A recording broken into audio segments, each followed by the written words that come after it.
मनसे अध्यक्ष राज ठाकरे यांनी नोटाबंदी त्र्यंबकेश्वर मंदिराचा वाद असेल यावरून भाजपला फटकारल्यानंतर भाजपकडूनही त्याच्या प्रतिक्रिया येत आहेत। आता दरम्यान राजकीय नेत्यांच्या टीका टिप्पणी त्यांच्यावर झाल्या त्यानंतर आता त्यांच्या आध्यात्मिक आघाडीचे तुषार भोसले यांनी देखील राज ठाकरेंना प्रत्युत्तर दिलेलं आहे आणि आपला पक्ष त्यांनी सांभाळावा अशी टीका केलेली आहे।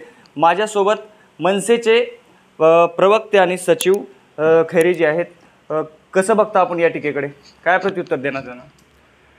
नाही, काय आहे, स्वतःच्या नावापुढं आचार्य लावून कोण खूप मोठा हिंदुत्ववादी होत नाही।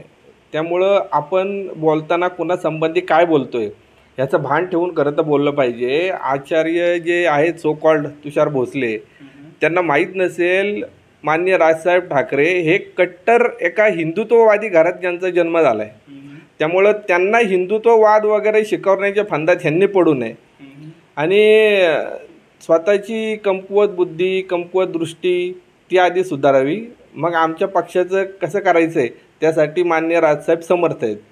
कुठेतरी भाजपचे आणि मनसेचे संबंध जरा मधुर झाले होते, ते आता फाटताना दिसत आहेत सध्या। नाही, संबंध मधुर किंवा फाटताना हा विषयच नाही। मान्य राजसाहेबांच्या भूमिका ह्या स्पष्ट परखड आणि वास्तववादी असतात। आता जो त्यांनी जो त्र्यंबकेश्वरचा विषय सांगितला मान्य राजसाहेबांनी, त्यांनी स्पष्टपणे सांगितलंय की ज्या परंपरा वर्षानुवर्ष चालू आहेत तर त्या परंपरा डिस्टर्ब करू नयेत, ते आहे त्या चालू द्याव्यात परंपरा। आणि या परंपरा खरोखर 100 मान्य राजसाहेब काय म्हणाले की या परंपरा चालू असतील तर या परंपरा खरोच जर वर्षानुवर्ष चालू असतील तर याचा निर्णय तिथले संबंधित जे वर्षानुवर्ष राहणारे गावातली लोक आहेत, गावकरी आहेत, मंदिरातील पुजारी आहेत, पुरोहित आहेत, हे सगळे मिळून ठरवतील ना की या वर्षानुवर्षाच्या परंपरा आहेत का नाही आहेत।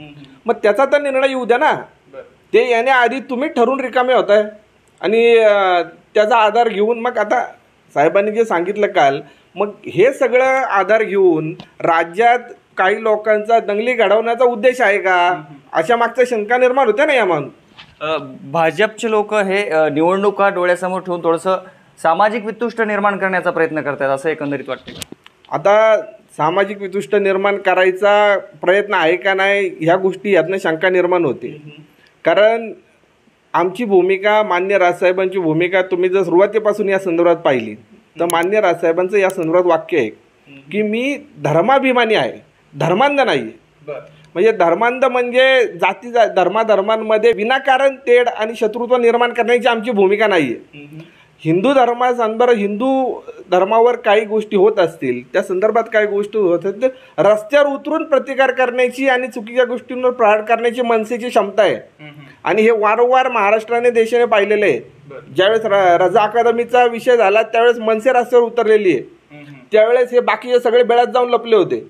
ज्यावेळेस महाराष्ट्र नवनिर्माण सेनेनी मस्जिदीवरच्या भोंग्यांचा विषय उचलला त्यावेळेस हे कुठे गेले होते, काना उभे राहिले मनसेच्या भूमिकेच्या मागं। त्यावेळेस भूमिकांच्या मागं उभं राहायचं नाही आणि नंतर मग फक्त राजकारणासाठी हिंदुत्वाचा वापर करायची जी यांची भूमिका आहे ती चुकीची।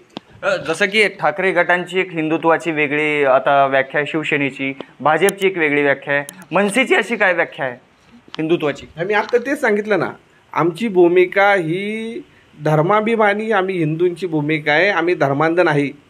म्हणजे ज्या गोष्टी चुकीच्या पद्धतीने होत असतील, मग ते मस्जिदीवरच्या भोंग्यांचा विषय असू द्या, त्या संदर्भात महाराष्ट्र नवनिर्माण सेना रस्त्यावर उतरली।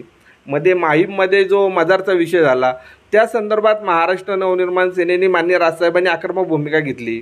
आता जे गड किल्ल्यांवर जे अनधिकृतपणे दर्गे उभे राहिलेत त्या दर्ग्यांसंदर्भात महाराष्ट्र नवनिर्माण सेनेची जी भूमिका आहे की हे दर्गे बाजूला केले पाहिजेत। तर या गोष्टी ज्या आहेत त्या गोष्टी चुकीच्या गोष्टी होत असतील तर त्याला विरोध करण्याची भूमिका म्हणजे आमचं हिंदुत्व आहे। हे दोन धर्मांमध्ये विनाकारण ज्या वर्षानुवर्ष प्रथा परंपरा गोष्टी चालू आहेत त्याला विरोध करून दोन धर्मांमध्ये विनाकारण तेढ निर्माण करण्याची महाराष्ट्र नवनिर्माण सेनेची भूमिका नाही आणि तसलं आमचं हिंदुत्व नाही। एकंदरीतच हे सध्याचं चित्र पाहता महानगरपालिकेमध्ये भाजप आणि मनसेची युती जी काही संभाव्य होईल अशा चर्चा होत होत्या, त्याला कुठेतरी खीळ बसला असं वाटते का? नाही, एक लक्षात घ्या, आमच्या पक्षाकडून माननीय राजसाहेब असतील, आमचे नेते असतील, आमचे प्रवक्ते असतील, हे आजपर्यंत कुणीही या संदर्भात आमची आणि भाजपची युती आहे किंवा होणार आहे असं आमच्या संदर्भात कुणीही बोललेलं नाही। आणि आमची आत्ताही भाजपबरोबर कुठली युती नाही आणि भविष्यात होण्याचीही शक्यता दिसत नाही. महाराष्ट्र नवनिर्माण सेनेची स्वबळावर निवडणूक लढवण्याची प्रक्रिया आणि तयारी पूर्ण जोमाने सुरू आहे. त्यामुळं ह्या युती वगैरे ह्या गोष्टी वेगळ्या आहेत, पण ह्या ज्या हिंदुत्व संदर्भाच्या ज्या भूमिका आहेत त्या आमचा पक्ष मान्य राजसाहेब ठाकरे ठाम आणि स्पष्ट आहेत. थँक्यू.